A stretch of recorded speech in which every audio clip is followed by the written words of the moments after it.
जल्दी आने वाला प्रभु यीशु मसीह की अधिपवित्र नाम में सब पवित्र लोगों को जीवन देता हूँ। लवकरात लवकर येणाऱ्या प्रभू येशू ख्रिस्ताच्या अति पवित्र नावामध्ये सर्वांना ख्रिस्ती अभिवादन। प्रभु की बड़ी हानि है कि आज प्रभु ने सुबह लोगों का पवित्र वचन लेकर आणि देवाची खूप मोठी कृपा आहे की या सकाळच्या वेळेला प्रभूने आपल्याला त्याच्या उपस्थितीमध्ये घेऊन आला। आज तकरीबन सबको छुट्टी है आणि आज साधारण रीतीने सर्वांना सुट्टी आहे। प्रभु ने लेकर आया वो लोगों के लिए प्रभु धन्यवाद। आणि प्रभूने घेऊन आलेल्या लोकांकरता प्रभूला धन्यवाद असो। आज ज्यादा आउटलाइन नहीं डालेंगे आणि आज जास्त आउटलाइन नाही सांगणार। अपने को मिला हुआ समय हम उस वचन की गहराइयों में जाएंगे आणि आपल्याला मिळालेली जी वेळ आहे त्याच्यामध्ये आपण वचनाच्या गहनतेमध्ये जाऊया। हम लोग उन भेदों के बारे में सीख रहा था आणि आपण त्या रहस्य संबंधाने पाहत होतो।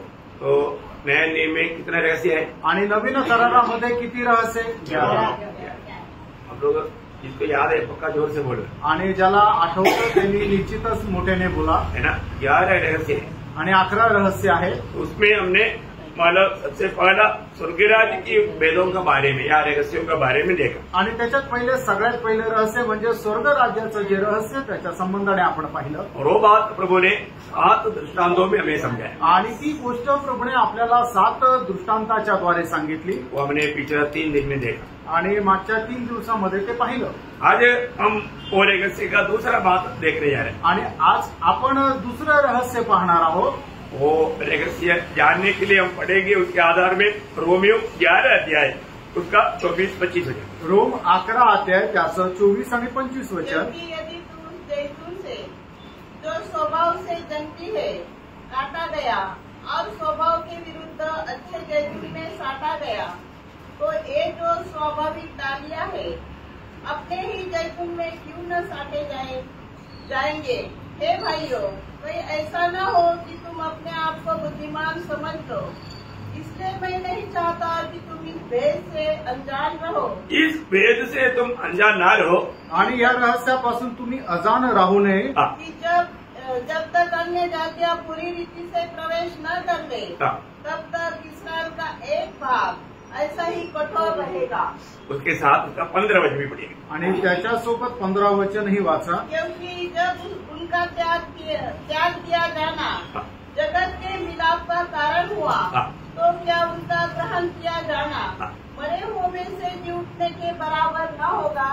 Praise the Lord. इतने लोगों ने समझ कर उसको पढ़ा पाहिजे आणि किती लोकांनी ते समजून घेऊन वाचलं। मतलब हम लोग पुनरुत्थान की या प्रभु की आगमन की कितना निकट आ गया करके वचन सत्य रीति में हमें चेतावनी देता। आणि पुनरुत्थानाच्या किती जवळ आपण आलेलो आहे देवाचं वचन सत्य रीतीने आपल्याला चेतावणी देत आहे। ये वचन वगैरह है ना आत्मा में जब पड़ेगा उसका प्रकाश आत्मा हमको देते रहेगा। आणि वचन आत्मेमध्ये ज्या वेळेला आपण वाचू त्यावेळेला आत्मा त्याचा प्रकाश आपल्याला देत राहील। वो तो उधार पाए हुआ व्यक्ति के लिए ये एक बहुत बड़ा विस्फोटन की बात बन जाता। आणि तारण प्राप्त झालेल्या व्यक्ती करता हे खूप मोठं विस्फोटाची गोष्ट होते। मैं आपको बताना चाहता हूँ तुम्हाला सांगू इच्छितो मतलब अभी इसराइल के संबंध में बोलेगा तो अभी उन लोग एक प्रकार एक अंधापन में उनको रेखा है। आणि इस्रायलला संबंधाने सांगायचं झालं तर एक आंधळ्या अवस्थेमध्ये त्यांना ठेवलेलं आहे। उनको जितना भी सुसमाचार सुनाया जा रहा है उनको समझ में नहीं आ रहा है आणि जेवढी काही सुवार्ता त्यांना सांगितली जात आहे त्यांना ती समजत नाहीये।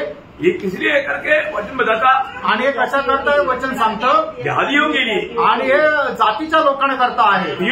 एक बात जानना कि हम जातियों के लिए प्रभु ने थोड़ा समय खोल कर रखा आणि आपल्या जातीच्या लोकांकरता प्रभूने थोडासा वेळ उघडा ठेवला। यहूदी छोड़ करके बाहर जो भी है सब लोग जाति के लोग हैं आणि यहूदी सोडून बाहेरचे जे काही लोक आहेत ते सगळे जातीचे लोक आहेत। यहाँ पर कोई यहूदी बैठा है क्या? आणि या ठिकाणी कोणी यहूदी आहे का? नाही। हमारे बीच में कोई यहूदी नहीं। आपल्यामध्ये कोणी यहूदी नाही। हम सब लोग कौन है? आपण सगळे कोण आहोत? जाति के लोग हैं। आपण जातीचे लोक आहोत। हमारे प्रभु का मंडली में प्रभु को जातियों से एक पूर्ण संख्या चाहिए आणि प्रभूच्या मंडळीला जातीपासून एक संपूर्ण संख्या पाहिजे। हम उधार पाए हुए लोग कितना धन्य लोग हैं आणि आपण तारण प्राप्त झालेले लोक किती धन्य आहोत। एक्चुअली आज भी उधार पाया हुआ लोगों को मिला हुआ उधार का गौरव लोग नहीं समझता। आणि आजही लोकांना मिळालेलं जे तारण आहे त्याचं गौरव त्यांना समजत नाही। आज की आज का इस पीढ़ी में जाति के लोगों में से कितने लोगों को उधार मिला? आणि आजच्या पिढीमध्ये जातीच्या लोकांपैकी किती लोकांना तारण मिळालं? हम लोग रहने वाले भारत में कितने लोग विश्वासी है? आणि भारतामध्ये राहणारे किती लोक विश्वासू आहे? कम से कम 142 करोड़ 142 करोड़ लोग इस भारत में, आणि 147 करोड भारतामध्ये आहे. तो उसमें माने कितने लोग नामधारी लोग मिला करके 3 करोड़ बोलते हैं. आणि नामधारी लोक मिळून सुद्धा 3 करोड भारताची ख्रिस्ती लोकांची जनसंख्या आहे. ऐसा है तो ये विश्वासी लोग कितने, उधार पाए लोग कितने है? आणि असं जर आहे तर त्याच्यापैकी विश्वासू लोक किती आहे? है ना, अंगुली में गिनने के लिए उतना ही है. आणि बोटावर मोजल एवढेच आहे. बहुत भयंकर बात है. आणि खूप भयंकर गोष्ट आहे. जो सचमुच में उधार पाए वो व्यक्ति कितनों प्रभु से आभारी होना चाहिए. आणि तारण प्राप्त झालेला व्यक्ती किती आभारी राहिला पाहिजे. क्योंकि हम लोगों को प्रभु ने मतलब प्रभु की मंडली में मिला करके और वो संज्ञा पूर्ण होने के लिए प्रभु अभी इंतजार में है. आणि प्रभूने आपल्याला मंडळीमध्ये जोडलं आणि ती संख्या पूर्ण होण्याची आपण वाट पाहत आहोत. जो अभी तक उधार नहीं पाया अभी, आणि ज्यांचं अजूनपर्यंत तारण नाही झालं, आपका वक्त आएगा मुझे नहीं मालूम. आणि तुमची वेळ येईल मला माहित नाही. प्रभु आपको कई बार अवसर दिया, आणि प्रभूने पुष्कळ वेळा आपल्याला संधी दिली. उधार पाने के लिए प्रभु ने बुलाहट दिया, आणि तारण प्राप्त करण्याकरता प्रभूने आपल्याला पाचारण दिलं. लेकिन लोगों ने उसका गौरव नहीं जाना. लोकांनी त्याचं गौरव नाही जाणलं. देखो, जब प्रभु यीशु मसीह जब दुनिया में आया, आणि येशू ख्रिस्त ज्या वेळेला जगामध्ये आले, उस समय का अवस्था के बारे में यूहन्ना उसका 1 अध्याय का 11 वचन, योहान त्याचा 1 अध्याय त्याचं 11 वचन. वो अपने घर आया हाँ. और उसके अपनों ने उसे ग्रहण न किया. देखा, मतलब प्रभु अपने लोगों के बीच में आया, लेकिन प्रभु की लोगों ने उसको प्रभु को ग्रहण नहीं किया. आणि प्रभू आपल्या लोकांमध्ये आला, पण प्रभूच्या लोकांनी त्याचा स्वीकार केला नाही. इतना दुख की बात है ना. आणि किती दुःखाची गोष्ट आहे. है ना, प्रभु उनको मतलब अपने आप को प्रकट करके कई प्रकार मतलब प्रभु ने उनके साथ बातें किया, आणि प्रभूने आपल्या स्वतःला प्रकट करत पुष्कळ प्रकारे त्यांच्याशी बोलला. लेकिन उन लोगों ने प्रभु को ग्रहण नहीं किया. आणि त्या लोकांनी प्रभूचा स्वीकार केला नाही. प्रभु दुनिया से इसराइल को इसलिए अलग किया था, आणि प्रभूने इस्रायलाला जगापासून याकरता वेगळं केलं होतं, फल लाने के लिए. फळ आणण्याकरता. लेकिन वो एक बिना फल का अनुभव में चला गया. आणि फळ विरहित अशा अनुभवामध्ये ते गेले. इसलिए प्रभु ने उनको चेतावनी दिया. आणि म्हणूनच प्रभूने त्यांना चेतावणी दिली. मत्ती उसका 21 अध्याय का 43 वचन, आणि मत्तई 21 अध्याय त्याचं 43 वचन. इसलिए मैं तुमसे कहता हूँ हाँ. कि परमेश्वर का राज्य तुमसे ले लिया जाएगा हाँ. और ऐसी जाति को हाँ. जो उसका फल लाए दिया जाएगा. हाँ, देखिए, अभी तुम लोग प्रभु के लिए फल लाने वाले नहीं, तुम लोग निष्फल हो गया, जंगली फल का अवस्था हो गया. इसलिए अभी तुमसे प्रभु के राज्य छीन लिया जाएगा. आणि तुम्ही निष्फळ अशा अवस्थेमध्ये आहे, म्हणून देवाचं राज्य तुमच्यापासून हिरावणं घेतलं जाईल. प्रभु बोलते कि फल लाने वाला जाति को देगा. आणि जी जात फळ आणेल त्या जातीला ते दिलं जाईल. परमेश्वर का राज्य में रहने वाला एक फलदायक जीवन बिताने चाहिए, प्रभु की इच्छा है. प्रिय, आणि जे परमेश्वराच्या राज्यामध्ये राहतात त्यांनी एक फळ आणून जीवन जगायला पाहिजे, ही देवाची इच्छा आहे. आणि कृपा अनेक लोग हमेशा ये याद रखना. आणि कृपा प्राप्त झालेल्या प्रत्येकाने या गोष्टीला लक्षात ठेवा. है ना, रोमियो 7 अध्याय उसका 4 वचन, रोम त्याचा 7 अध्याय त्याचं 4 वचन. वैसे ही है मेरे भाइयों, हाँ.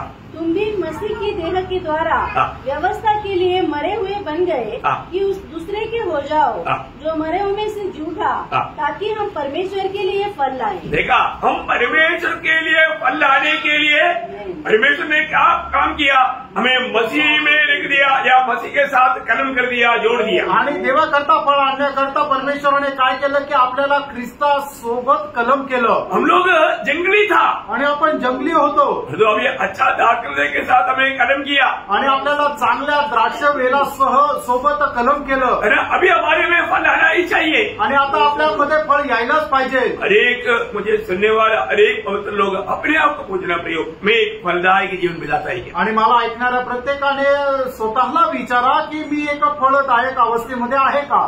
आज प्रभु मुझे देखता है तो आनंद दे गया. आणि आज जर प्रभू मला पाहतो तर तो आनंदित आहे का. आपको मालूम है, जो भी अगर इधर खेती वाला इधर नहीं है, लेकिन जो खेती करता है उसमें फल आता है तो किसान का दिल भर जाता। आणि मग या ठिकाणी शेतकरी नाहीये, पण जर त्याच्या झाडाला फळ येतं तर त्या शेतकऱ्याला खूप आनंद होतो। है ना, हम लोग कई बचपन में कई पेड़ पौधा लगाते थे आणि आपण लहान असताना झाडं लावायचो, तो उसमें जब फल आता था आणि त्याच्यामध्ये ज्या वेळेला फळ येतं फूल आते ही खुशी होना शुरू हो जाता, आणि फूल आल्यानंतरच मग आनंद होतो, और जब फल आ जाता है आणि मग त्याच्यानंतर ज्या वेळेला फळ येतं बहुत आनंद, आणि खूप आनंद होतो, बहुत की बात है। आणि खूप मोठी गोष्ट आहे। है ना, मतलब हमेशा प्रभु हमारे में फल चाहता है, आणि प्रभू नेहमी आपल्यामध्ये फळ पाहतो, और एक सच्चा चेलापन जीवन बोलेगा तो फलदायक जीवन है। आणि खरं एक शिष्याचं जीवन म्हटलं म्हणजे एक फलदायक जीवन आहे। हमें एक अपने आप को मसीह कहलाना है तो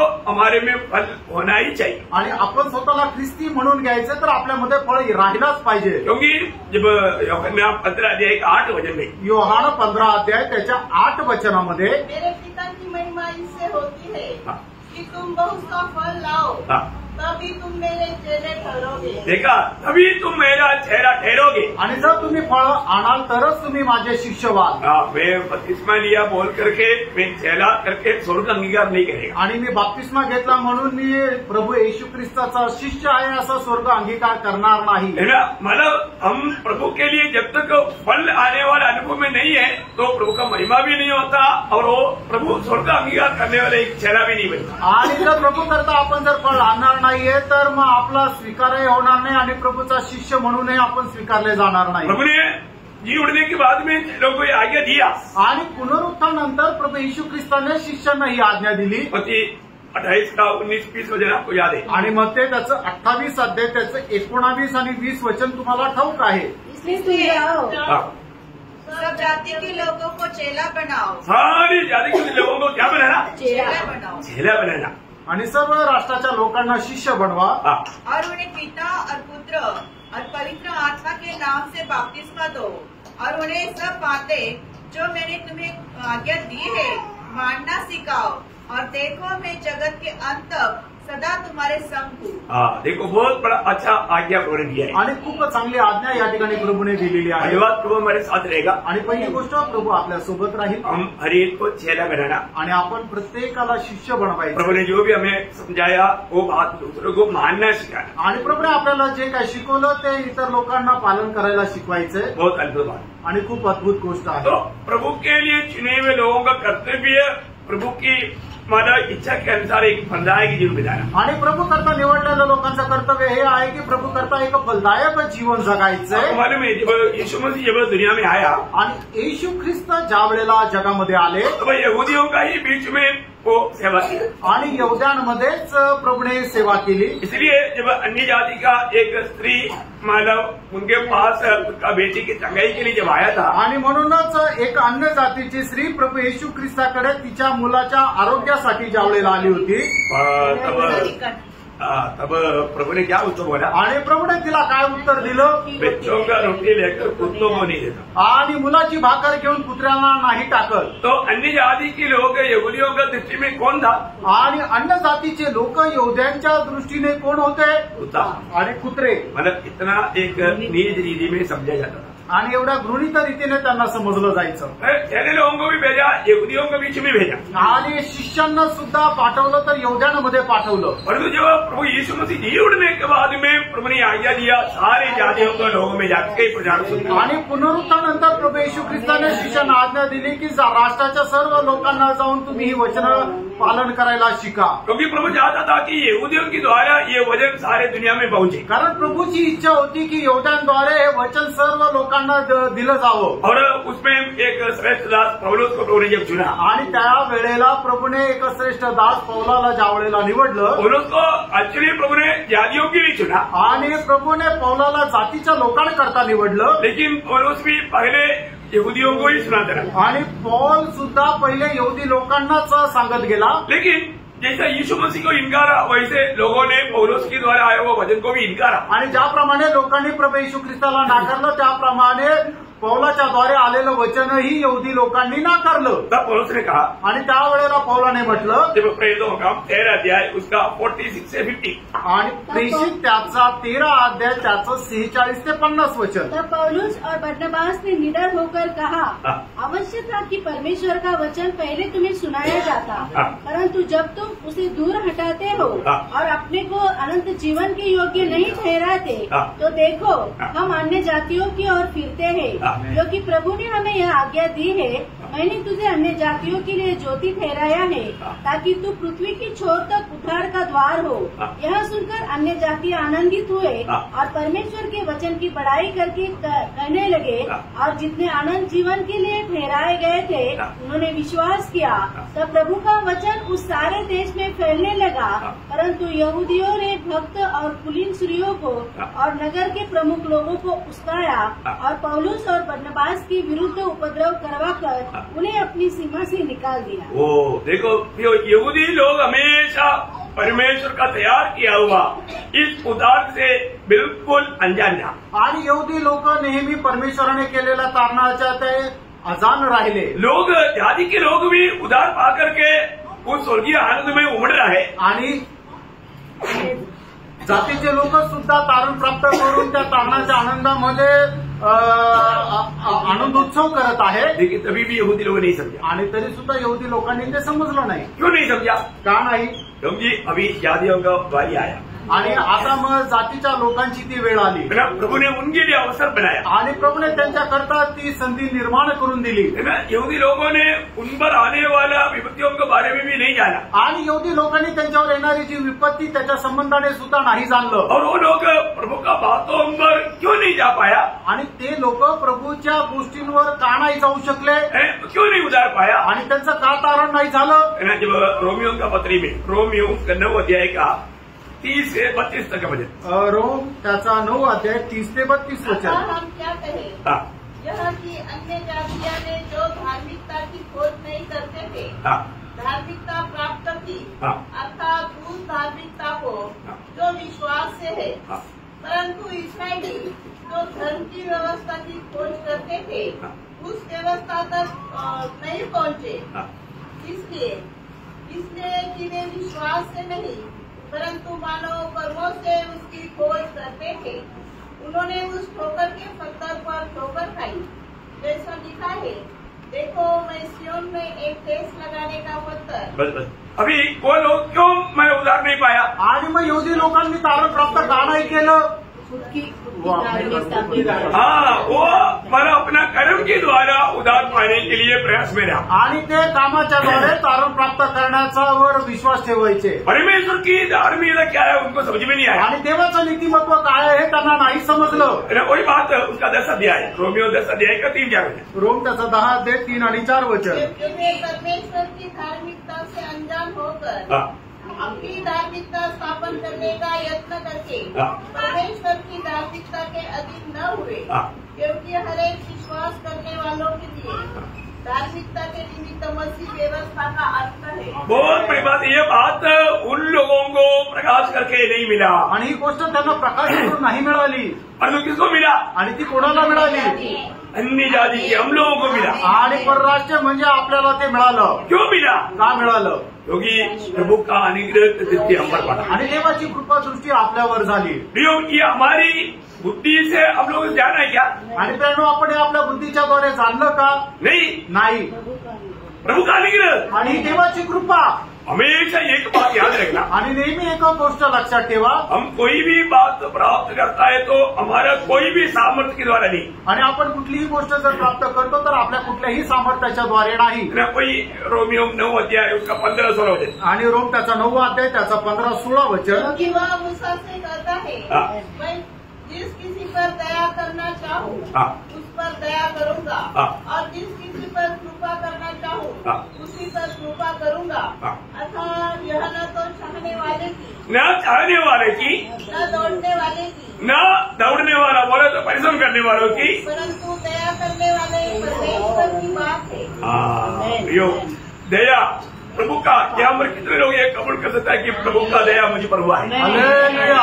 प्रियो, प्रभु का दया मुझ पर, आप पर हुआ, इसलिए हम लोग उधार पाया. आणि मित्रांनो, देवाची दया तुमच्या आणि माझ्यावर झाली म्हणूनच तर आपलं तारण झालं. हम प्रभु के अनुग्रह से उधार पाया है, तो हम लोग उधार पाने के बाद में फिर कमिटी नहीं होना चाहिए. आणि देवाच्या कृपेने जर आपलं तारण झालंय तर तारण प्राप्त झाल्यानंतर आपण गर्विष्ठ व्हायला नको, नम्र होना चाहिए. नम्र व्हायला पाहिजे. कई बार उधार पाने के बाद में जाने अनजाने लोग मला फूलना शुरू होता या घमंड होना शुरू होता. आणि कळत न कळत तारण प्राप्त झाल्यानंतर लोक गर्विष्ठ होऊन जातात. इसलिए जो रोमियो 11 अध्याय का 20 वचन कहता है, आणि म्हणूनच रोम त्याचं 11 अध्याय आणि त्याच्या 20 वचनामध्ये असं म्हटलंय, ठीक है, वे तो अविश्वास के कारण तोड़ी गई, परंतु तू विश्वास से बना रहता है, इसलिए अभिमानी न हो. इसलिए अभिमानी ना हो, परंतु भयमान, हाँ, क्योंकि जब परमेश्वर ने स्वाभाविक तालिया को न छोड़ा हाँ. तो मुझे भी न छोड़ेगा. बोलने का अर्थ क्या है कि हम प्रभु में आया, उधार पाया, तो अभी मेरे सब कुछ हो गया बोल करके घमंडी होकर के फिर मनमानी का जीवन ना बिताए. आणि आता प्रभूमध्ये आल्यानंतर आता माझं सगळं काय झालं म्हणून आपण एक अभिमानी होऊन जीवन जगू नये. इसलिए लोगों को अविश्वास के कारण मतलब प्रभु के साथ बना नहीं दे पाया. आणि इस्रायल लोक त्यांच्या अभिमानामुळे परमेश्वरासोबत राहू शकले नाही. परंतु प्रभु ने हमें विश्वास करने के लिए अनुग्रह दिया. आणि आपल्याला विश्वास करण्याकरता देवाने कृपा केली. हम विश्वास क्यों किया? आपण विश्वास का केला? वो भी अनुग्रह है. आणि ती सुद्धा देवाची कृपा आहे. जैसा उधार प्रभु का अनुग्रह है, आणि जसं तारण देवाची कृपा आहे, विश्वास भी प्रभु का अनुग्रह है. आणि विश्वास सुद्धा देवाची कृपा आहे. तो इतना बड़ा प्रभु ने हम पर अनुग्रह उठेगा, तो प्रभु का वचन कहता है कि तुम इस उधार पाने के बाद में भूलने नहीं या घमंडी नहीं होना या खुद प्रशंसा नहीं करना कि मैं कुछ तो था इसलिए मैं बच गया, ऐसा भावना नहीं होना. आणि देवाने आपल्यावर एवढी मोठी कृपा केली की आपण विश्वास केला म्हणूनच प्रभू असं म्हणतो की त्याच्यानंतर तुम्ही आपल्या या गोष्टीवर अभिमान बाळगू नका. प्रभु में आने के बाद में हमें हमेशा प्रभु का भय मानना, प्रभु को सम्मान करना, कभी भी थोड़ा भी घमंड आने नहीं है. आणि प्रभूमध्ये आल्यानंतर आपण प्रभूचा सन्मान करायचा आहे, कधी थोडाही अभिमान बाळगायचा नाहीये. नहीं अभी मैं उधार पाया, अभी मेरा कुछ नहीं बिगाड़ सकता, ऐसे नहीं सोचना. आणि आता माझं तारण झालंय, आता माझं काहीच वाईट होणार नाही किंवा कोणी माझं काही वाईट करू शकणार नाही असा अभिमान बाळगू नका. हाँ, क्योंकि जब पहला कुरिन्थी उसका 10 अध्याय 12 वचन, एक सत्य चेतावनी का वचन है. पहिले करंथीकराचं पत्र 10 अध्याय त्याचं 12 वचन. इसलिए जो समझता है कि मैं स्थिर हूँ, वो चौकस रहे, कहीं गिर न पड़े. देखा, वो चौकस रहे, कहीं गिरना पड़े. आणि मग त्याने सावध राहावं की त्याने खाली न पडावं. प्रियो, ऐसे कितने गिरे हुए लोगों को हम देखता है. आणि असे किती खाली पतन पावलेल्या लोकांना आपण पाहतो. तो इसलिए हमें अगर खड़ा है तो हम खड़ा नहीं है, प्रभु ने हमें खड़ा किया है. आणि आपण जर उभे आहोत तर आपण स्वतःच्या सामर्थ्याने उभे नाही, तर प्रभूने आपल्याला सामर्थ्य दिलं म्हणून आपण उभे.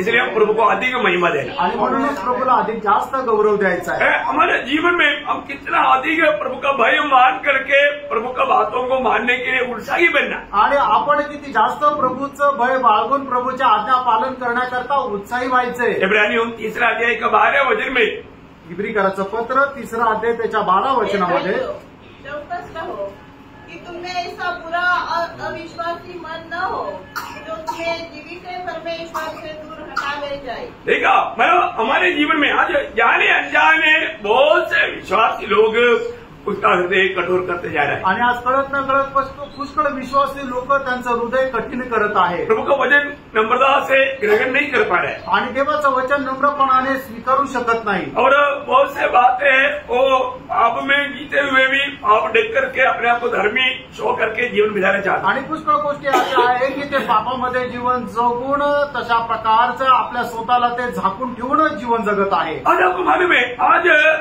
खास करके आज पाप और बुराई इतना बढ़ जा रहा है. आणि पाप आणि अतिक्रमण एवढं वाढत आहे. इसलिए जातियों के लोगों को अगर हम सुसमाचार जब सुनाते हैं, आणि ज्या वेळेला जातीच्या लोकांना आपण सुवार्ता सांगतो, अभी जाति से आया, आपण पण जातीतून आलो, तो अभी आपको मालूम है प्रभु का दृष्टि में 3 ग्रुप है। आणि आता देवाच्या दृष्टीने 3 समुदाय आहेत. आज हम अपने आप को जाति नहीं बोल सकते, आज आपण स्वतःला जातीचे लोक नाही म्हणू शकत. आज हम प्रभु का दृष्टि का सबसे श्रेष्ठ लोग हैं। आणि आज देवाच्या दृष्टीने आपण सर्वात श्रेष्ठ लोक आहोत. कौन से लोग हैं? आणि आपण कुठले आहोत? कुठले लोक आहोत? परमेश्वर की कलीसिया, मंडली के लोग हैं आणि मंडळीचे लोक आहोत. पहला कोरिन्थी 10:32 में लिखा है, आणि पहिले करंथीकराचं पत्र 10 ते त्याच्या 32 वचनामध्ये लिहिले, आज प्रभु का दृष्टि में दुनिया में इस प्रकार का 3 विभाग है।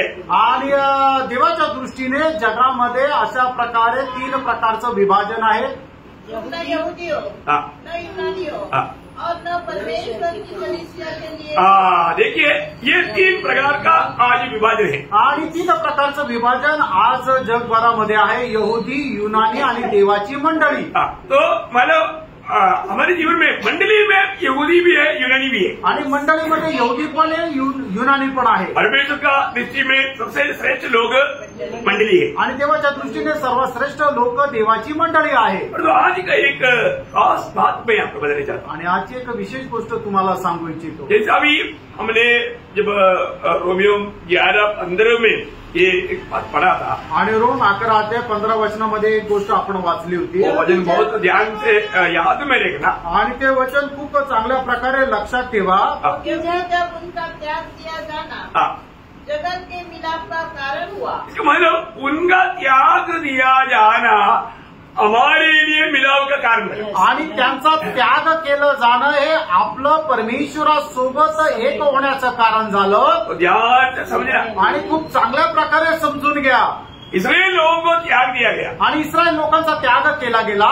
कारण त्याचं कारण इस्राइल ने सुसमाचार पर विश्वास नहीं किया, आणि इस्रायल लोकांनी सुवार्तेवर विश्वास केला नाही. इस्राइल ने उद्धारकर्ता पर विश्वास नहीं किया, आणि इस्रायल लोकांनी जो धारण करताय त्याच्यावर विश्वास केला नाही. इस कारण वो लोग त्यागा गया, आणि यामुळे त्यांचा त्याग झाला. इसलिए उन लोग दुनिया भर में तितर बितर किया गया, आणि त्याच्यामुळे ते जगभरामध्ये पसरवले गेले.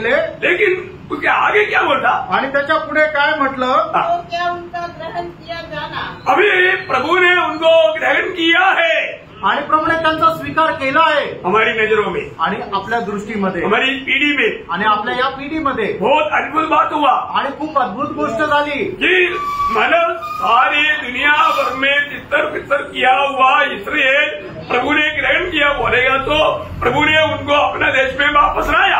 आणि संपूर्ण जगभरामध्ये पसरवलेल्या इस्रायल लोकांनी प्रभूने स्वीकारलं. याचा अर्थ काय झाला की प्रभूने त्यांना परत इस्रायल राष्ट्रामध्ये आणलं. मतलब क्या है, याचा अर्थ काय आहे, मंडली का जाने का समय आ गया. आणि आता मंडळीचं जाण्याची वेळ आली.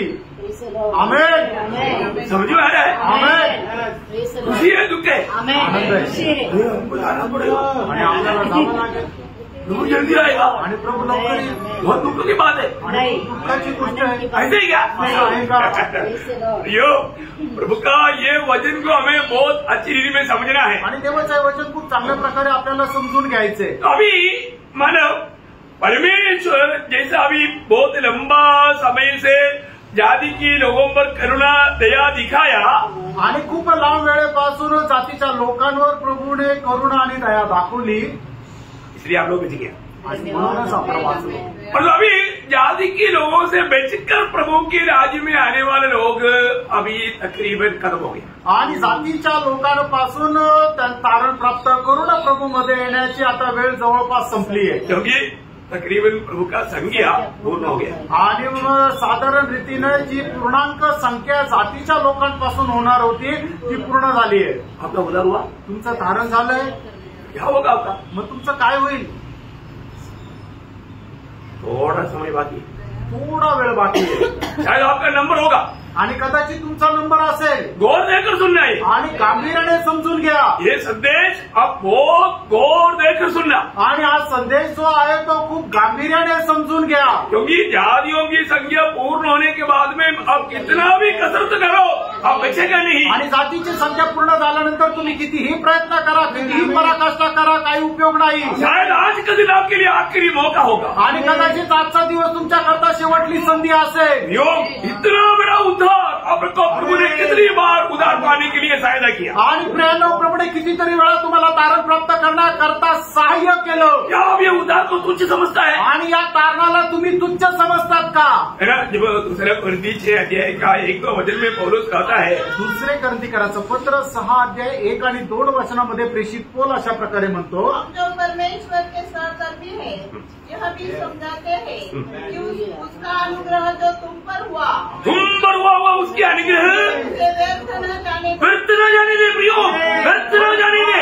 आज आपका मौका समझ करके, आज ये अवसर आपके लिए बना कर दिया समझ करके, दोनों हात बढ़ा करके इस उद्धार को स्वीकार ले। आणि तुमच्यावर झालेली जी कृपा आहे तिला तुम्ही व्यर्थ जाऊ देऊ नका, तर मग तुम्ही दोन्ही हात पुढे करून तुम्ही त्याचा स्वीकार करा। और आगे, क्योंकि वह तो कहता है, हाँ। अपनी प्रसन्नता के समय मैंने तेरी सुन ली, हाँ। और उद्धार के दिन मैंने तेरी सहायता की। हाँ। देखो अभी वह प्रसन्न अभी जो सच में अभी तक उद्धार नहीं पाया, कितने लोग सच्चा दिल से मन फिरने के लिए प्रभु को दिल देने के लिए तैयार है। आणि मग खरं सांगा की आतापर्यंत ज्यांचं तारण नाही झालेलं, आता ती तारणाची वेळ आहे आणि किती लोक खऱ्या अंतःकरणाने आज प्रभूचा स्वीकार करायला तयार आहे। क्योंकि जातियों में प्रभु ने चुना हुआ व्यक्तियों में शायद हो सकता है कि आपका नंबर प्रभु ने आपने दिया होगा। आणि जातीच्या लोकांची जी संख्या आहे त्याच्यामध्ये कदाचित प्रभूने तुमचा नंबर ठेवला असेल। योग आप देर ना कर, तुम्ही उशीर लावू नका।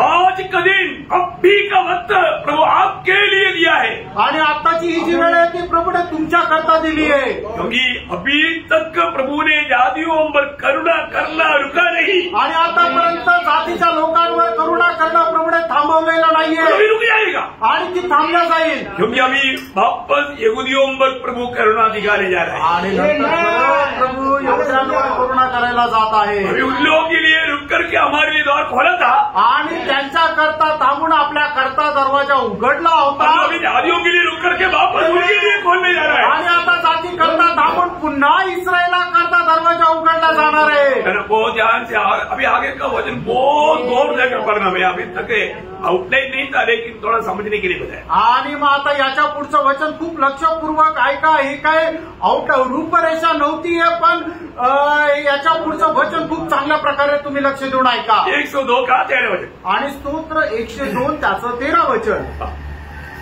तू उठकर सियोन पर दया करेगा, हाँ। क्योंकि उस पर अनुग्रह करने का ठहराया हुआ समय आ पहुंचा है। देखिए, अभी सियोन पर बोलेगा तो इस्राएल के ऊपर प्रभु का अनुग्रह करने का समय आ गया। इसका मतलब जाति हमारा समय खत्म हो रहा है। आणि आता इस्रायलावर दया करण्याची वेळ आलेली आहे। याचा अर्थ काय आहे की जातीच्या लोकांना आता तुमची वेळ संपत आलेली आहे। मैं आपको बोलता हूँ, मंडली ये वचनों को, ये बात को बहुत गौर दे करके समझना चाहिए। आणि मंडळीने ही गोष्ट खूप लक्ष देऊन समजायला पाहिजे, है ना। वापस ये वचन थोड़ा ध्यान से सुनना है, ध्यान से पढ़ना। आणि पुन्हा एकदा हे वचन जे आहे ते खूप चांगल्या प्रकारे समजून घ्या, ऐका, वाचा।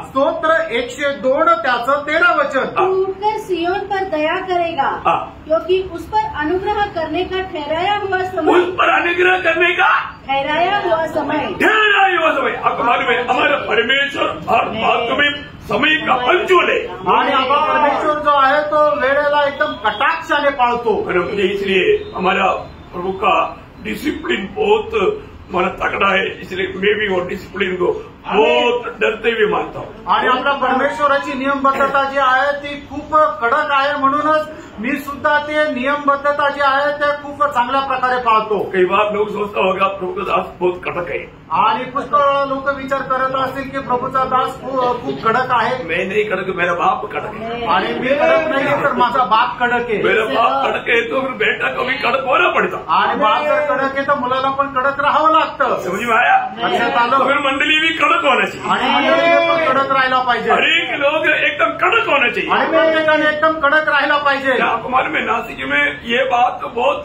फेमस है। और उधर अटक शिक्षण आहे. आणि नाशिकमध्ये ही गोष्ट खूप प्रचलित आहे की या मंडळीमध्ये खूप कडक शिक्षण आहे. मतलब उन लोगों का वहां पर सच्चा शिक्षण नहीं है, बात का सबूत है. आणि याचा अर्थ त्यांच्यामध्ये ते कडक शिक्षण नाहीये या गोष्टीचं प्रमाण आहे. प्रियो यहाँ पर नो छूट.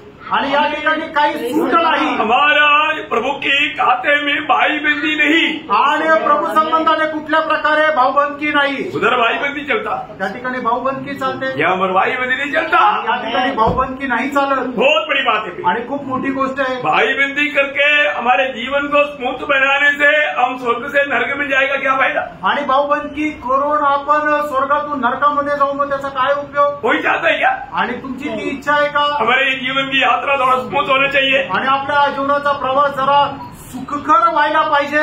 ये दुनिया में कष्ट बैठने दो, परंतु वो जीवन को नष्ट नहीं करना. आणि त्यामुळे या जगामध्ये कष्ट वाढू द्या, पण तुमचं ते अनंतकालचं जीवन नष्ट करू नका. 147 का 24 पडता. आणि स्तोत्र 147 त्याचं दुसरं वचनही वाचा. यहोवा यरूशलेम को बसा रहा है, वहाँ निकाले हुए इस्राएलियों को इकट्ठा कर रहा है. देखा, निकाला हुआ इस्राएल को प्रभु इकट्ठा कर रहा आणि है. काढून टाकलेल्या इस्रायलला प्रभू एकत्र करत आहे. अंबर अनुग्रह उंडेलने के लिए उनको उकाड़ा था प्रभु ने. आणि आपल्यावर कृपा व्हावी याच्याकरता परमेश्वराने इस्रायल लोकांना उपटून टाकलं होतं. क्या बात, क्या समझा. काय समजलं. इस्राएल को प्रभु ने क्यों उकाड़ा था. आणि इस्रायलला परमेश्वराने का उपटून टाकलं होतं. अंबर अनुग्रह उंडेलने के लिए. आणि आपल्यावर कृपा करण्याकरता. उगाड़ने वाला कौन है. आणि उपटून टाकणारा कोण आहे. परमेश्वर है. परमेश्वर आहे. अभी आप यिर्मयाह नबी की किताब को ध्यान से पढ़ रहे हैं ना. यिर्मयाह उसका 31 का 28 का शुरुआत पढ़ना. आणि यिर्मया 31 अध्याय 28 वचनाचा सुरुवातीचा भाग. इस प्रकार से मैं सोच सोच कर उनको गिराता और ढाता और नष्ट करता, काट डालता और सत्यानाश ही करता था. देखिए, इस्राएल के ऊपर प्रभु ने मतलब किया हुआ कार्यों के बारे में यहाँ पर लिखा है कि मैंने उनको इस रीति में नष्ट किया. आणि इस्रायलला संबंधाने या ठिकाणी परमेश्वर म्हणतो की अशा प्रकारे मी त्यांना नाश केलं. प्रभु ने वहां से उकाड़ा उसको. आणि परमेश्वराने त्यांना उपटून टाकलं. देखा क्यों. का. क्योंकि उन लोगों ने प्रभु का इस बहुत बड़ा उद्धार का कार्य को उन्होंने ढाल दिया. आणि इस्रायल लोकांनी देवाचं एवढं मोठं तारणाचं जे कार्य आहे ते टाकून दिलं. आपको मालूम है, यीशु मसीह जब दुनिया में था, आणि येशू ख्रिस्त ज्या वेळेला जगामध्ये होते, इस्राएल ढालेगा उसके अनुसार उनको आने वाला अवस्था सोच करके प्रभु बहुत टूटा हुआ दिल के साथ इस्राएल को देख करके रोकर कहा. आणि इस्रायल लोक प्रभूचा नाकार करतील आणि म्हणून त्यांची होणारी जी अवस्था आहे ती अवस्था पाहून प्रभू येशू ख्रिस्ताने एकदम रडून अशा प्रकारे म्हटलं. आणि काय म्हटलं माहिती का. मत्ती के सुसमाचार उसका 23 अध्याय 37 से 39. आणि मत्ते त्याचा 23 अध्याय त्याचं 37 ते 39 वचन. हे यरूशलेम, तू भविष्यवक्ताओं को मार डालता है और जो तेरे पास भेजे गए उन पर पथराव करता है. जितनी बार मैंने चाहा कि मैं फिर जैसे मुर्गी अपने बच्चों को अपने पंखों तले नीचे. देखा, तू अपना था तू सुना नहीं. नीचे इकट्ठा करती है, वैसे ही मैं भी तेरे बालकों को इकट्ठा कर लूं. परंतु तुमने न चाहा. देखो, तुम्हारा घर तुम्हारे लिए उजाड़ छोड़ा जाता है. अभी तुम्हारा उजाड़ छोड़ा जाएगा. क्योंकि मैं तुमसे कहता हूँ कि अब से जब तक तुम न कहोगे धन्य है वह जो प्रभु के नाम से आता है, तब तक तुम मुझे फिर कभी न देखोगे. देखो, बोलने का तुम लोग जब तक मेरा खोज में नहीं आएगा तब तक इस्राएल उजाड़ आ जाएगा. आणि जोपर्यंत तुम्ही माझा शोध घेणार नाही, तुम्ही माझा दावा करणार नाही, तोपर्यंत इस्रायल जे आहे ते एकदम वाळवंटाप्रमाणे राहील. प्रियो, ये इस्राएल कनान देश कैसे था. आणि कनान देश कसा होता. एदन बाग जैसा दूध और मधु बहने वाला देश. आणि एदन बागेप्रमाणे दूध आणि मध वाहणारा देश. परंतु प्रभु ने क्या किया. आणि प्रभूने काय केलं. उस देश को उजाड़ दिया. आणि प्रभूने त्या देशाला उपडून टाकलं. कब्रस्तान जैसा कर दिया. आणि कब्रस्तानाप्रमाणे केलं. आज गासा वाला एक नमूना है उसके लिए. गासा त्याच्याकरता एक नमुना आहे. वो ध्यान से सुनना प्रिय. आणि खूप लक्ष देऊन ऐका. अभी आप देखो, अभी केरल अभी ऐसा एकदम सुक्का मरुस्थल बन जाएगा बोलेगा तो कोई नहीं विश्वास करेगा। आणि केरळ जे आहे ते एकदम सुकलेल्या वाळवंटाप्रमाणे होऊन जाईल असं जर कोणी म्हटलं तर कोणी विश्वास नाही करणार। केरळ से भी कितना फलभूष्ट था इस्रायल कनान देश, आणि केरळपेक्षा सुद्धा किती फलद्रूप अशा अवस्थेमध्ये होता इस्रायल कनान देश। वो देश को उजाड़ा भी, आणि प्रभूने त्या कनान देशला उखडून टाकलं। उधर बारिश नहीं हुआ आणि तिथं पाऊस नाही झाला, कोई खेती नहीं हुआ, कुठली शेती झाली नाही, कोई रहने नहीं हुआ, आणि तिथं कोणी राहू नाही शकलं। प्रभूने क्या किया? प्रभूने काय केलं? उजाड़ दिया आणि त्याला उखडून टाकलं, ओसाड केलं। लेवी व्यवस्था उसका 26 अध्याय का 31 से 34, लेवी त्याचा 26 अध्याय त्याचं 31 ते 34 वचन। और मैं तुम्हारे नगरों को उजाड़ दूंगा और तुम्हारे पवित्र स्थानों को उजाड़ दूंगा और तुम्हारा सुखदायक सुगंध ग्रहण न करूंगा और मैं तुम्हारे देश को सूना कर दूंगा। देखा, देश को मैं सूना कर दूंगा और तुम्हारे शत्रु जो उसमें रहते हैं वे इन बातों के कारण चकित होंगे और मैं तुमको जाति जाति के बीच तितर बितर करूंगा। देखा, तुम्हें जाति के बीच में तितर बितर करेगा और तुम्हारे पीछे पीछे तलवार खींचे रहूंगा और तुम्हारा देश सुना हो जाएगा और तुम्हारे नगर उजाड़ हो जाएंगे। देखिए प्रियो, प्रभु का वचन के अनुसार आपको मालूम है जब AD 70 में तीतुस कैसर के द्वारा यरूशलेम मंदिर को आग लगाया गया और उसका सोना पूरा निकालने के लिए प्रभु ने ऐसे बोला था, ये मंदिर का पत्थर पर पत्थर नहीं लेगा, भविष्यवाणी पूरा करके सारे सोना निकाल के लेकर गया। इतना ही नहीं, उस जगह को पूरा उजाड़ कर दिया। आणि मग इसवी सन 70 मध्ये तीतुस कैसर इस्रायलावर त्याने हमला केला आणि जे यहुद्यांचं मंदिर आहे ते संपूर्ण जाळून टाकलं आणि त्याच्यामध्ये असलेलं जे सोनं आहे त्या अग्नीमुळे वितळून ते खाली जमिनीमध्ये केलं आणि ते सोनं काढण्याकरता मग त्याने हत्ती आणले आणि मग त्या मंदिराच्या दगडावर दगड राहणार नाही हे परमेश्वराचं जे वचन आहे ते पूर्ण झालं आणि संपूर्ण ते मंदिर पाडून ते सोनं काढून तो घेऊन गेला। एवढंच नाहीये तर संपूर्ण इस्रायल राष्ट्र जे आहे ते एकदम ओसाड झालं आणि इस्रायल लोक जे आहे ते संपूर्ण जगभरामध्ये पळून गेले। प्रभु का वचन पूरा हुआ प्रिय, देवाचं वचन पूर्ण झालं। अनुवाद का किताब उसका 29 का 27 आणि अनुवाद त्याचा 29 अध्याय 27 वचन। इसलिए यहोवा का कोप इस देश पर भड़क उठा है कि पुस्तक में लिखे हुए सब श्राप उस पर आ पड़े। देखा, प्रभु को इनकारने के कारण प्रभु का व्यवस्था में वचन में लिखा हुआ सारा श्राप उन पर आया।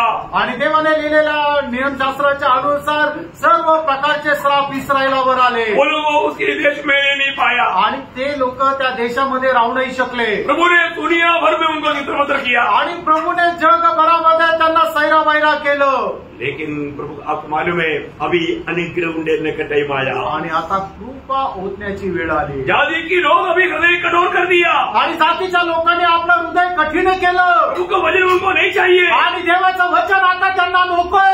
सच्चा जीवित परमेश्वर को इनकार रहा है आणि देवाच्या जिवंत परमेश्वराला ते नाकारत आहे। प्रभु बोलता है आणि म्हणूनच परमेश्वर असं म्हणत आहे, अभी इस्रायल पर मेरा अनुग्रह उंडेलने का टाइम आ गया आणि आता इस्रायलावर कृपा होण्याची वेळ आली आहे। मैं उनको इकट्ठा करूंगा आता म्हणून मी त्यांना एकत्र करेन। वही यिर्मयाह 31 का 28 का भी पाठ पढ़ना। यिर्मयाह त्याचा 28 का मतलब 31 का 28 का भी पाठ। यिर्मयाह 31 अध्याय त्याच्या 28 वचनाचा शेवटला भाग। उसी प्रकार से मैं अब सोच कर उनको रोकूंगा और बढ़ाऊंगा यहोवा की यही वाणी है। देखिए, मैं उनको इकट्ठा करके उनको बढ़ाऊंगा आणि मी त्यांना एकत्र करेल आणि त्यांना वाढवेल। उसका 24 वचन का 6 वचन आणि 24 अध्याय का 6 वचन 24 अध्याय 6 वचन। मैं उन पर कृपा दृष्टि रखूंगा और देखा, अभी उन पर कृपा दृष्टि करने का समय आ गया तो प्रभु बोलता है मैं उन पर कृपा दृष्टि रखूंगा और उनको इस देश में लौटा ले आऊंगा। देखा, जो तितर बितर किया हुआ जगहों से मैं उसको इस देश में लौटा ले लाऊंगा और उन्हें नष्ट न करूंगा परंतु बनाऊंगा, उन्हें उखाड़ न डालूंगा। अभी मैं उगाड़ूंगा नहीं, अभी वापस मैं उगाड़ूंगा नहीं, मैं उसको बनाऊंगा। आणि मी आता त्यांना परत उपटून टाकणार नाही तर त्यांना स्थिर करेन। तो आप 36 का 24 पढ़ना। एजेकिएल त्याचा 36 अध्याय त्याचं 24 वचन. मैं तुमको जातियों में से ले लूंगा और देशों में से इकट्ठा करूंगा और तुमको तुम्हारे नीच देश में पहुंचा दूंगा. देखा, मैं तुमको जाति जातियों से इकट्ठा करके तो अपनी देश में मैं तुमको लेकर आऊंगा. आणि जाती राष्ट्रामधून तुम्हाला एकत्र आणेल आणि इस्रायलामध्ये स्थिर करेल. क्यों? प्रभु अभी उनको बनाने के लिए लगा हुआ है. आणि प्रभू त्यांना बनवण्याकरता तो लागलेला आहे. प्रियो, अभी आगे इस्राएल नष्ट नहीं होगा. आणि याच्यानंतर परत इस्रायलाचा नाश होणार नाही. दुनिया भर मतलब पूरे जाति के लोग इकट्ठा करके कोशिश करें तो भी इस्राएल अभी नाश नहीं होगा. आणि जातीच्या संबंध जग एकत्र जरी आलं तरी इस्रायलाचा नाश करू शकणार नाही. क्यों नहीं होगा मालूम है? आणि काय आहे माहिती का? उसका एक क्लियर एक पहचान प्रभु ने रखा है. आणि त्याची एकदम स्पष्ट ओळख प्रभूने ठेवली आहे. यिर्मयाह 31 अध्याय का 35-36 वचन. आणि इर्मया 31 अध्याय त्याचं 35 आणि 36 वचन. इसके दिन जिसने दिन में प्रकाश देने के लिए सूर्य को और रात में प्रकाश देने के लिए चंद्रमा और तारागण को नियम ठहराए हैं, जो समुद्र को उछालता और उसकी लहरों को गरजाता है, और जिसका नाम सेनाओं का यहोवा है, वही यहोवा यो कहता है, यदि ये नियम मेरे सामने से टल जाए तभी यह हो सकेगा कि इस्राएल का वंश मेरी दृष्टि में सदा के लिए एक जाति ठहरने की अपेक्षा मिट सकेगा. बोलने का क्या समझा? क्या समझा आप लोगों ने? कभी नहीं नाश होगा. कारण सूर्य रोशनी देते रहेगा और समुद्र में डगर उठते ही रहेगा. आणि सूर्यप्रकाश देत राहील आणि समुद्राच्या लाटा या येतच राहतील तोपर्यंत इस्रायलाचा नाश होणार नाही. याचा अर्थ काय की इस्रायलाचा नाश कधीच होणार नाही. इस्राएल किसी कारण नाश नहीं हो सकता. आणि इस्रायल जो आहे तो कुठल्याही कारणाने नाश होणार नाही. प्रभु ने एक बार उगाड़ा था आणि परमेश्वराने एकदा त्यांना उपटून टाकलं होतं. इसलिए था. आणि ते का होतं? जाती लोगों के लिए था. आणि आपण जे जातीचे लोक होते ते आपल्या करता. परमेश्वर का महान योजना अच्छी तरह जानो. आणि त्यांना देवाची महान योजना चांगल्या प्रकारे जाणा. हर एक बात हमेशा एकदम बैलेंस में है. आणि देवाची सर्व गोष्ट जी आहे ती संतुलित आहे. अभी प्रभु बोलता है आमोस उसका 9 अध्याय उसका 15 वचन. आमोस त्याचा 9 अध्याय त्याचं 15 वचन. आमोस. मैं उन्हें उन्हीं की भूमि में बोऊंगा और वे अपनी भूमि में से जो मैंने उन्हें दी है फिर कभी उखाड़ने न जाएंगे. देखा, अभी कभी भी उसको उगाड़ने नहीं पाएंगे. पर उगाड़ा नहीं जाएगा. आणि याच्यानंतर परत इस्रायलला उपटून टाकण्यात येणार नाही. अरे अभी मतलब सारे अरब देश मिलकर के बोलते हैं हम अभी उगाड़ेगा, अभी खत्म करेगा. अरे उसका एक बाल भी नहीं नुकसान कर सकता. आणि आता संपूर्ण अरब देश एकत्र येऊन अशा प्रकारे म्हणतो की आम्ही आता इस्रायलाचा नायनाट करू, पण तुम्ही त्यांच्या केसाला सुद्धा धक्का लावू शकत नाही. नाही करू शकत. प्रभू बोलता है की मैं होने नहीं देऊंगा. आणि परमेश्वर असं म्हणतो मी असं होऊ देणार नाही. का? यहेजकेल भी किताब 36 अध्याय का 9 वचन. यहेजकेल 36 अध्याय त्याचं 9 वचन. देखो मैं तुम्हारे पक्ष में हूँ. हाँ, देखा, इस विजय का लेगेसी क्या है प्रियो? प्रभु बोलता है मैं तेरा पक्ष में हूँ. आणि इस्रायलाला मिळणारं जे विजय त्याचं रहस्य काय आहे? कारण परमेश्वर म्हणतो मी तुझ्या पक्षाचा आहे. प्रभु हमारा पक्ष में नहीं तो प्रतिकूल में हम कैसा बना रहेगा? आणि जर प्रभू आपल्या पक्षाचा नाहीये तर प्रतिकूल अवस्थेमध्ये आपण कसं काय स्थिर राहू? परंतु अभी प्रभु इस्राएल को बोलता है मैं तेरा पक्ष में है. आणि आता या वेळेला परमेश्वर इस्रायलला म्हणत आहे मी तुझ्या पक्षाचा आहे. का बात है. एवढी अद्भुत गोष्ट आहे. प्रभु ने सारे चित्र बितर हुआ इस्राएल को प्रभु संभालने वाला प्रभु के देश में लेकर आया. आणि सर्व सैरावैरा झालेल्या इस्रायल लोकांना प्रभूने एकत्र केलं आणि प्रभूने आपल्या देशामध्ये त्यांना एकत्र केलं. मालूम है की जो first world war, second world war जब जो भी हुआ है इस्राएल के लिए हुआ है. आणि पहिलं महायुद्ध, दुसरं महायुद्ध जे काय झालं ते इस्रायला करता झालंय. और इस्राएल को और कई देश देने के लिए यूएन तैयार हुआ था. आणि इस्रायलला अजून काही देश देण्याकरता ते तयार झालं होतं. आणि त्यांनी नाही ऐकलं. बरोबर नाही. आणि इस्रायल व्यतिरिक्त दुसऱ्या देशामध्ये स्थलांतरित होण्याकरता ते म्हटले होते, पण इस्रायल लोक म्हटले नाही, आम्हाला दुसऱ्या देशामध्ये वास्तव्य नाही करायचं, तर आम्हाला याच देशामध्ये वास्तव्य करायचंय. हमारा पिता अब्राहम को वायदा किया हुआ देश हमें चाहिए. आणि आमचा बाप अब्राहम याला परमेश्वराने केलेलं जे अभिवचन आहे त्याच देश आम्हाला पाहिजे. क्यों? हालेलुया. उन लोग और कोई भी बातों में तसल्ली हुआ नहीं. आणि ते दुसऱ्या कुठल्याही गोष्टीमध्ये समाधानी झाले नाही. आखिर प्रभु ने उनका मांग के अनुसार उन्हें अपने देश में लाया. आणि शेवटी प्रभूने त्यांच्या इच्छेच्या अनुसार इस्रायल देशामध्ये आणलं. एक्चुअली चरित्र वाला बोलने के लिए मेरे को इच्छा है, तो भी समय ही नहीं है, इसलिए मैं अभी चरित्र में नहीं जा रहा. आणि इतिहास सांगण्याकरता माझी इच्छा आहे, पण आता वेळ नाही म्हणून मी त्या इतिहासामध्ये नाही जाणार. काफी पहले आप ये बात को बताया भी था. आणि खूप अगोदर ही गोष्ट सांगितली होती. तो मैं एक बात आपको बताना चाहता हूँ. आणि एक गोष्ट मी तुम्हाला सांगू इच्छितो. इस्रायल बोलेगा तो क्या मालूम उसका सविशेषता. आणि इस्रायल म्हटलं म्हणजे त्याचं वैशिष्ट्य काय माहिती का?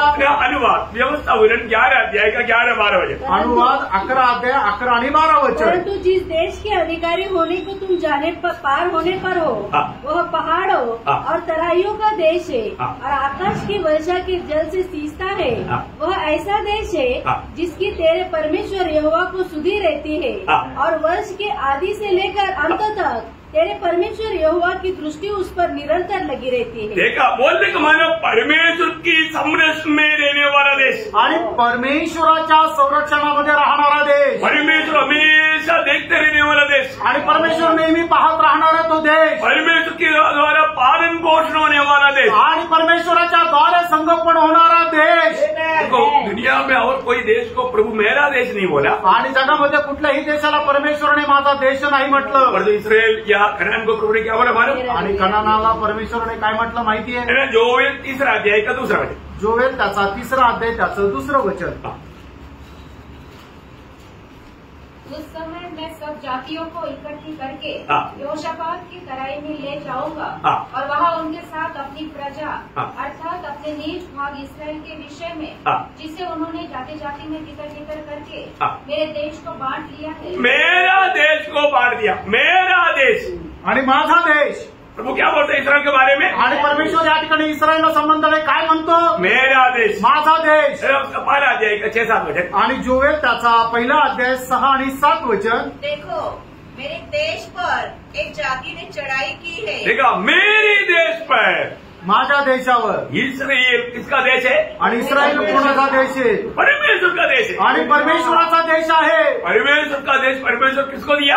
आणि परमेश्वराच्या देशाला परमेश्वराने कोणाला दिलं? इस्रायल को दिया. इस्रायलाला दिलं. ये कोई छोटी बात नहीं. आणि काही लहान गोष्ट नाहीये. और प्रभु ने इस्रायल से या अपने देश में से उनको तितर किया. आणि देवाने आपल्या देशामधून त्यांना इकडे तिकडे काढलं. और प्रभु ने क्या किया? आणि प्रभूने काय केलं? अभी कृपा उमटलेला है. आणि आता त्यांच्यावर परत कृपा करायची आहे. इसलिए प्रभु ने उसकी अपनी देश में लाया. आणि म्हणूनच परमेश्वराने त्यांना परत आपल्या देशामध्ये आणलं. प्रभु ने उनको वायदा दिया था. आणि प्रभूने त्यांना अभिवचन दिलं होतं. एहेजकेल 20 अध्याय का 6 वचन. आणि एहेजकेल त्याचा 20 अध्याय त्याचं 6 वचन.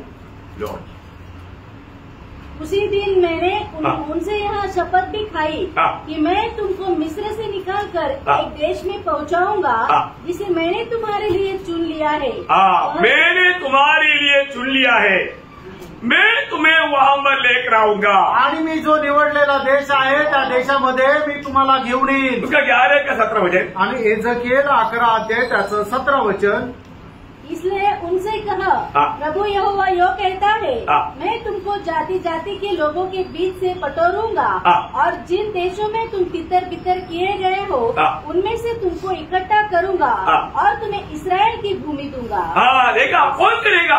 मैं करेगा, प्रभु बोलते हैं. आणि प्रभू म्हणतो मी करेन. ये बहुत बड़ी बात है. आणि खूप मोठी गोष्ट आहे. अब मालूम है इस्रायल दुनिया में कहाँ पर है?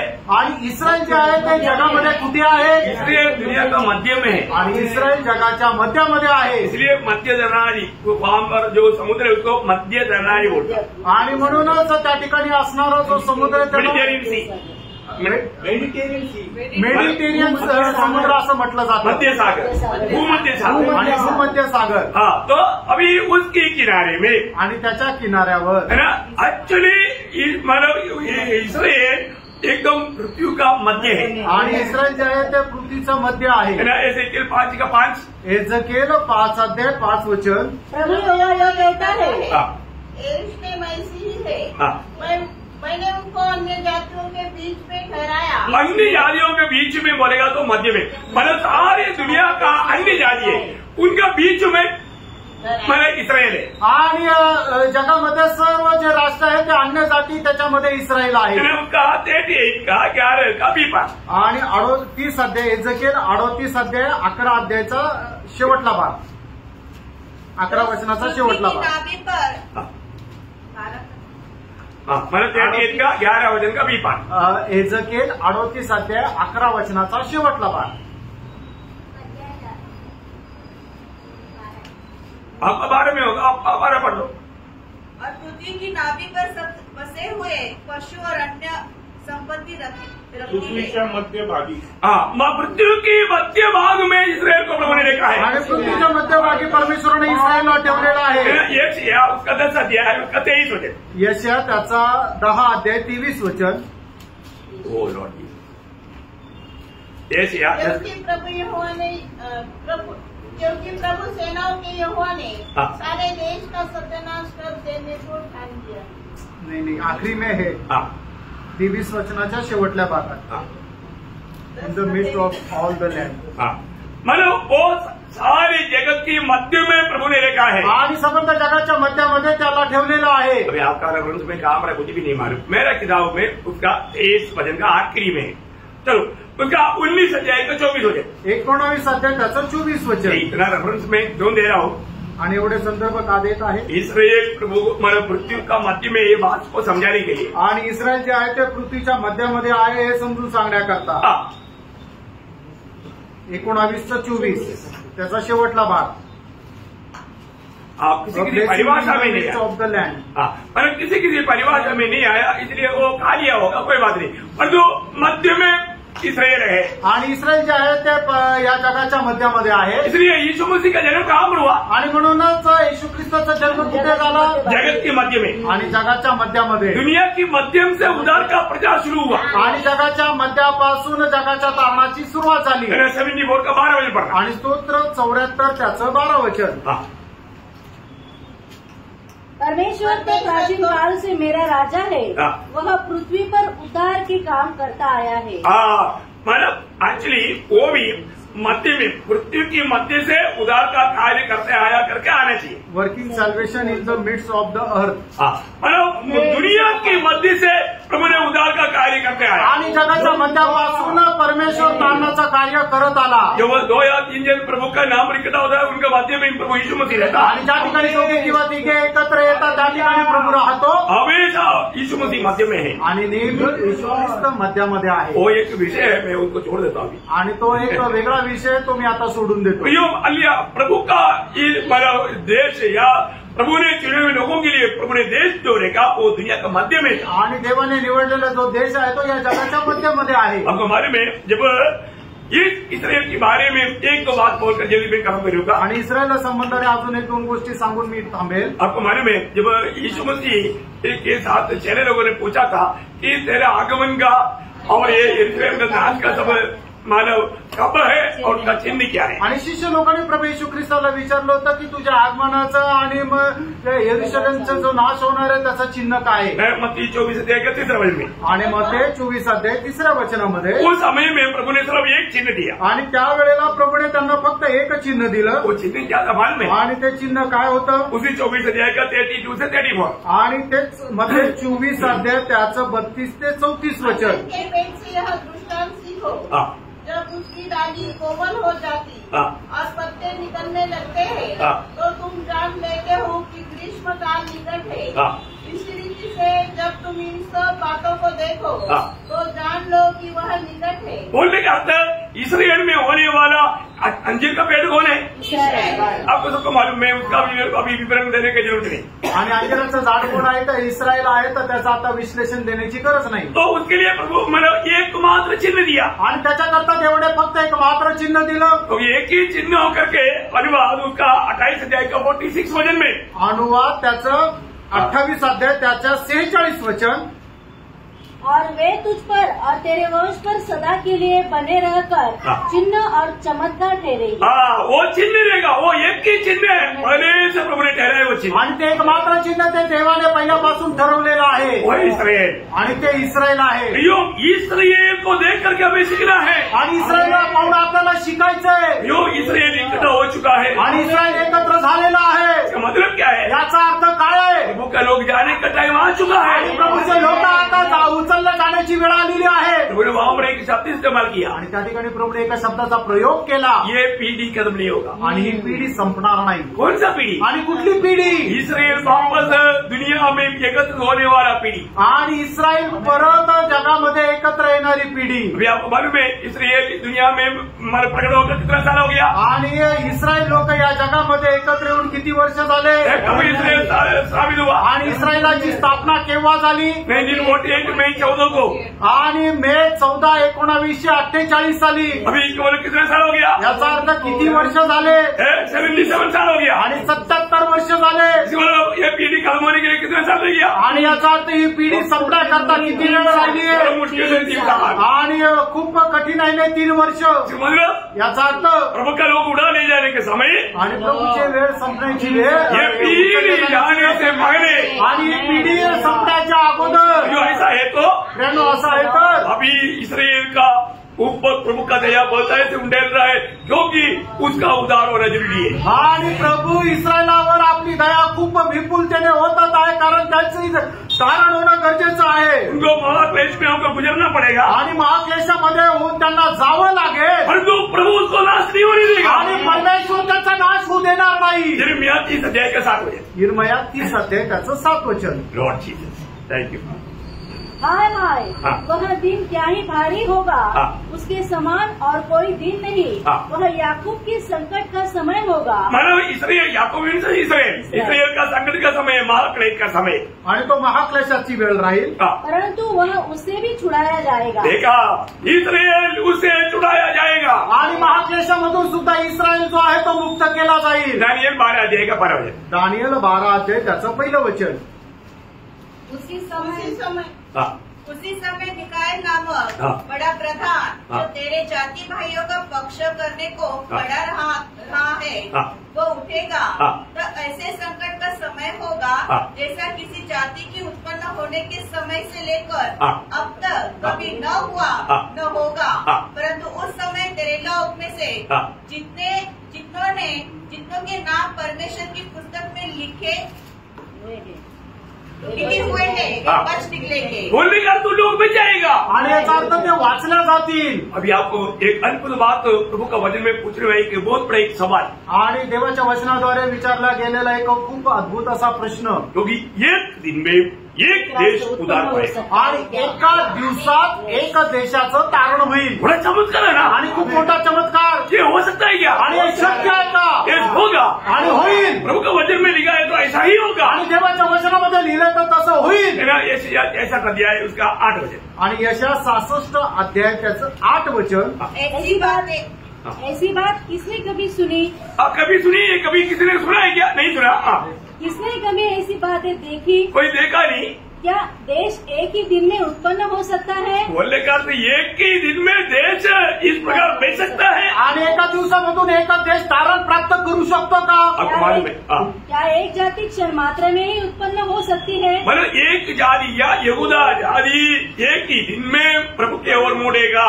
आणि यहूदा राष्ट्र जे आहे, यहुदी जात जी आहे, ती एका दिवसामध्ये प्रभूकडे वळेल। जब प्रभु उनके लिए बादलों में जब आएगा, आणि प्रभू त्यांच्या करता ज्या वेळेला ढगांवर येईल, उस समय में हम लोग साथ रहेगा। आणि त्यावेळेला आपण त्याच्या सोबत राहू। कितने लोग साथ रहेगा? आमेन, आमेन। उस समय में मानो प्रभु ऐसा उनको हाथ दिखाएगा, आणि त्यावेळेला प्रभू आपले हात त्यांना दाखवेल। उस समय में वो लोग पूछेगा, आणि त्यावेळेला प्रभू ते लोक त्यांना प्रभूला विचारतील। मानो जकरिया उसका 13 अध्याय का 8 वचन। आणि जकरिया 13 अध्याय त्याचं 8 वचन। यह भी वाणी है हाँ। कि इस देश के सारे निवासियों की 2/3 मार डाली जाएगी और बची हुई 1/3 उसे बनी रहेगी। तब उससे यह पूछा जाएगा। कौन सा है? 6। अच्छा 6 पकड़, सॉरी। तेरी छाती में ये घाव कैसे हुए? हाँ। तब वह कहेगा, हाँ। ये वे ही है हाँ। जो मेरे प्रेमियों के घर में मुझे लगे हैं। हाँ देखा, मेरा पगला आगमन में मेरे यहूदियों के बीच में आया, उन्होंने मुझे दिया वो तोहफा है। आणि माझ्या पहिल्या आगमनामध्ये मी माझ्या प्रिय यहुदी लोकांमध्ये आलो, त्यांनी दिलेलं मला हे पारितोषिक आहे। ये सुनने के समय में आणि ऐकल्यानंतर सारी इस्राएल आणि संबंध इस्रायल कैसे रोएगा मालूम? आणि कसे रडतील माहिती का? 12 अध्याय, जकरिया 12 अध्याय के 10 से 14 वचन। आणि जकरिया 12 ते 10 ते 14 वचन। उसके घराने और यरूशलेम के निवासियों पर अपना अनुग्रह करने वाली। देखा, वो उस समय में बोरा बहुत इनके अनुग्रह इस्राएल के ऊपर मिलेगा। आणि त्या वेळेला परमेश्वर खूप मोठी कृपा इस्रायलावर होते। हाँ। प्रार्थना सिखाने वाले आत्मा उन्हें लूंगा, हाँ। तब वे मुझे ताकेंगे, हाँ। अर्थात जिसे उन्होंने भेदा है, हाँ। और उसके लिए ऐसे रोएंगे ऐसा रोएंगे जैसे एक लौते पुत्र के लिए रोते फिरते हैं। देखा, ये इकलौता पुत्र अगर मर गया तो उनको कितना भारी दुख आता, उसी रीति में बहुत भारी दुख के साथ वो रोएगा, पिटेगा, छाती पिटेगा। आणि एकुलता एक पुत्र मेल्यानंतर एका बापाला की एवढं मोठं दुःख होतं, तशा प्रकारे ते आपली छाती आपटून ते रडतील। और ऐसा भारी शोक करेंगे हाँ। जैसा पहलौटे के लिए करते हैं। हाँ। उस समय यरूशलेम में इतना रोना पीटना होगा, देखा, पूरे इस्राएल रोते आंसू बहाते रहेगा। आणि संबंध इस्रायल जे आहे ते अश्रू डाळेल। वो वाकई में अभी ज्यादा पढ़ने के लिए अभी टाइम नहीं, आणि जास्त वाचण्याकरता आता वेळ नाही। आप घर में जाकर ध्यान करना। आणि घरी जाऊन तुम्ही ते वाचा। वो एक ही दिन में सारा इस्राएल प्रभु की ओर मुड़ेगा। आणि एका दिवसामध्ये संबंध इस्रायल परमेश्वराकडे वळेल। एक ही दिन में पूरा देश उद्धार पाएगा। आणि एका दिवसामध्ये संबंध देश हे तारण प्राप्त करेल। हर एक के ऊपर प्रभु अनुग्रह उंडेगा। आणि प्रत्येकावर प्रभु कृपा करेल। वो लोग भेज जाएगा। आणि लोक वाचल्या जातील। वो भेजने का टाइम अभी दूर नहीं पे, आणि ती वाचण्याची वेळ आता लांब नाहीये। इसलिए अभी जातियों का हृदय कठोर होते जा रहा आणि है। म्हणूनच जातीच्या लोकांचं हृदय कठीण होत आहे। तो आज भी ये वचन सुनने वाले लोगों को मैं नम्र विनती करता हूँ, आणि आज हे वचन ऐकणाऱ्या लोकांना मी नम्र विनंती करतो। अभी जातियों का वो द्वार बंद होने जा रहा है। आणि जातीच्या लोकांकरता देवाने उघड केलेला दरवाजा आता बंद होत आहे। प्रभु ने निर्णय लिया हुआ वो पूर्ण संज्ञा पूरा हो चुका है। आणि प्रभुने नियुक्त केलेली ती संख्या आता पूर्ण होत आहे। शायद आखिरी व्यक्ति का इंतजार में होगा। आणि कदाचित शेवटल्या व्यक्तीची वाट पाहत असेल। वो आपका नंबर है क्या? आणि तो तुमचा नंबर आहे का?